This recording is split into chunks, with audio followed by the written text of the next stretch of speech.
वाल्मीकि गुरुदेवाय नमः। जय श्री राम, जय श्री हनुमान।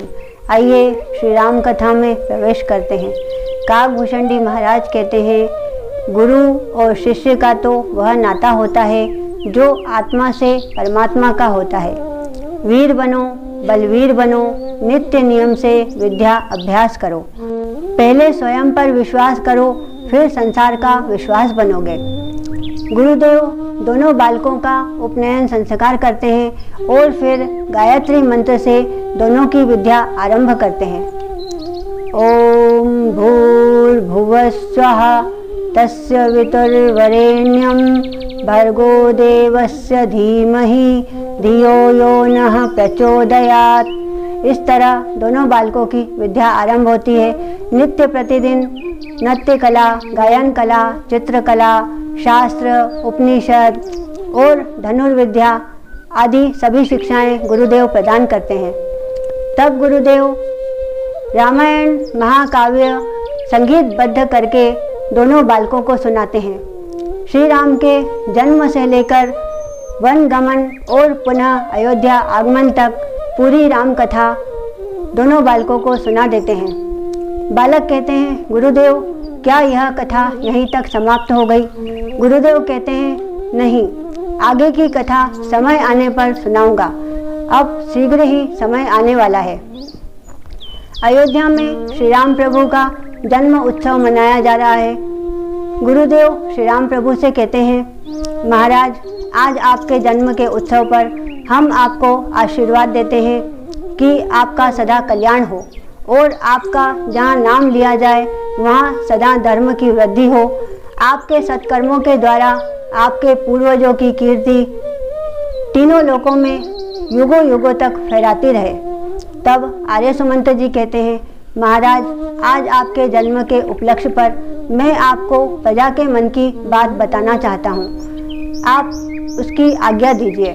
तब गुरुदेव कहते हैं, आर्य सुमंत जी, मंत्री का यह कर्तव्य होता है कि वह राजा को प्रजा के मन की पूरी बात बताए। इसके लिए आज्ञा की आवश्यकता नहीं। श्री राम प्रभु कहते हैं, आर्य सुमंत जी, आप निसंकोच कहिए। तब आर्य सुमंत जी कहते हैं, महाराज, आपके राज्य में पूरी प्रजा सुखी है, किसी को किसी भी प्रकार का दुख नहीं है, किंतु प्रजा निराश हो रही है और उत्साहहीन हो रही है। आपको प्रजा के मनोरंजन के लिए कोई उत्सव, यज्ञ, हवन, अनुष्ठान आदि करते रहना चाहिए, ऐसा प्रजा का कहना है। श्री राम प्रभु कहते हैं, इसका तात्पर्य यह है कि हमें प्रजा को प्रसन्न रखने के लिए कोई उत्सव करना चाहिए। तब श्री राम प्रभु गुरुदेव से कहते हैं, गुरुदेव, हमारे मन में यह विचार आ रहा है कि हम राजसूय यज्ञ करें। तब राजकुमार भरत जी कहते हैं, महाराज, क्षमा कीजिए, राजसूय यज्ञ करने का अर्थ है तीनों लोकों के राजाओं को युद्ध के लिए चुनौती देना। महाराज, इससे विध्वंस हो सकता है। तब श्री राम प्रभु कहते हैं, अति उत्तम भरत, तुमने बहुत सुंदर बात कही है। शास्त्र कहता है, यदि बालक कोई अच्छी बात कहे तो उसे मान लेना चाहिए। तब लक्ष्मण जी कहते हैं, भैया, यदि आपकी आज्ञा हो तो मैं कुछ कहूँ। श्री राम प्रभु कहते हैं, कहो लक्ष्मण। लक्ष्मण जी कहते हैं, भैया, आप अश्वमेघ यज्ञ कीजिए। अश्वमेघ यज्ञ करने से सभी पापों का नाश होता है। देवराज इंद्र ने भी ब्रह्म हत्या के पाप से मुक्ति पाने के लिए अश्वमेध यज्ञ किया था। तब श्री राम प्रभु कहते हैं, लक्ष्मण तुमने बहुत अच्छी बात कही है। हमें भी इस बात का आभास है कि हमने अब तक रावण के वध का प्रायश्चित नहीं किया है। हमें भी ब्रह्म हत्या का दोष लगा हुआ है। सो हम संकल्प लेते हैं कि हम अश्वमेध यज्ञ करेंगे।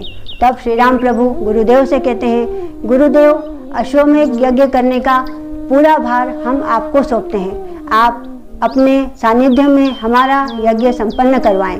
तब गुरुदेव अति प्रसन्न हो जाते हैं और कहते हैं, हे राम, आपने मुझे यह कार्य सौंपकर बड़ा सम्मान दिया है। आपने मेरा मान बढ़ा दिया।